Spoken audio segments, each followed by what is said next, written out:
মানে বিভাজনৰ সময়ত যেতিয়া আপোনালোকে জানে যে বাংলাদেশটো নতুনকৈ আপোনাৰ পাকিস্তানৰ পৰা তেওঁলোকে ছেপাৰেট হৈছে, এই সময়ছোৱাত যথেষ্ট সংখ্যক হিন্দু বাংলাদেশীয়ে আচলতে অসমত সংস্থাপন হৈছিল।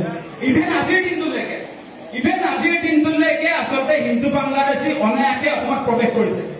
সেই কথাবোৰ আপোনাৰ লুকুওৱা হৈছে আজি। আৰু সেই বাংলাদেশীকে নাগৰিকত্ব সংশোধনী আইনৰ জৰিয়তে আমি কা আন্দোলন যে কৰিছিলো, সেই কা আইনৰ জৰিয়তে অসমত সংস্থাপন কৰিছে বিজেপিয়ে। যোৱাকালি পৰহি নটিফিকেশ্যন উলিয়াইছে যে নতুনকৈ যিমান বাংলাদেশী আহিছে, যিবিলাক ধৰ্মীয় সংখ্যালঘু নহয়, সেই সকলোবিলাকক অসমত ভাৰতত নাগৰিকত্ব দিবৰ কাৰণে বিজেপি চৰকাৰে বন্দোবস্ত কৰিছে।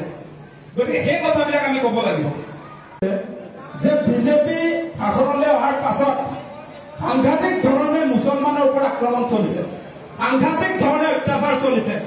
চাৰিওফালে মুছলমান বিলাকক আপোনালোকে নিশ্চয় লক্ষ্য কৰিছে, প্ৰতিটো মুহূৰ্তত সন্দেহযুক্ত নাগৰিক সজাইছে।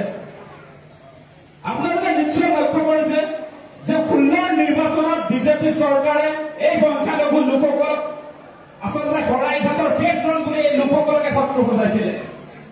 21 নিৰ্বাচনত যদি আপোনালোকে চাই, এই লোকসকলকে তেওঁলোকে মোগল বুলি কৈছিলে। আৰু এতিয়া আপোনালোকে নিশ্চয় লক্ষ্য কৰিছে এই লোকসকলকে তেওঁলোকে অচিনাকি বুলি ক'বলৈ আৰম্ভ কৰিছে। মানে হিমন্ত বিশ্ব শৰ্মাৰ পৰাহে আমি চাৰ্টিফিকেট ল'ব লাগিব নেকি? আজি সংখ্যালঘু লোকবিলাকে চিনাকি নে অচিনাকি তাৰ চাৰ্টিফিকেট হিমন্ত বিশ্ব শৰ্মাৰ পৰা ল'ব লাগিব নেকি? লাগিব নেকি? হিমন্ত বিশ্ব শৰ্মা কোন হয়? তেওঁ কাৰোবাক চাৰ্টিফিকেট দিব? হিমন্ত বিশ্ব শৰ্মাই নতুনকৈ অচিনাকি বুলি কৈছে, সংখ্যালঘু লোকবিলাকক অচিনাকি বুলি কৈছে। কোনোবা আলী হুছেইন, কোনোবা আকবৰ, সেই লোকসকলৰ উপাধি চাই যে অচিনাকি বুলি কৈছে, সেইটো কেতিয়াও আমি মানি ল'ব নোৱাৰো, সেইটো কেতিয়াও অসমত আমি কৰিব দিব নোৱাৰো। হিমন্ত বিশ্ব শৰ্মাৰ সাম্প্ৰদায়িক ৰাজনীতি আমি বিদায় দিব লাগিব। হিমন্ত বিশ্ব শৰ্মাৰ হিন্দু মুছলমানৰ ৰাজনীতি আমি বিদায় দিব লাগিব। আৰু বহুতে মোক প্ৰশ্ন কৰে, তইতো ট্ৰাইবেল ল'ৰা হয় কি খালঘু মানুহৰ কাৰণে কথা কোৱা হৈছে?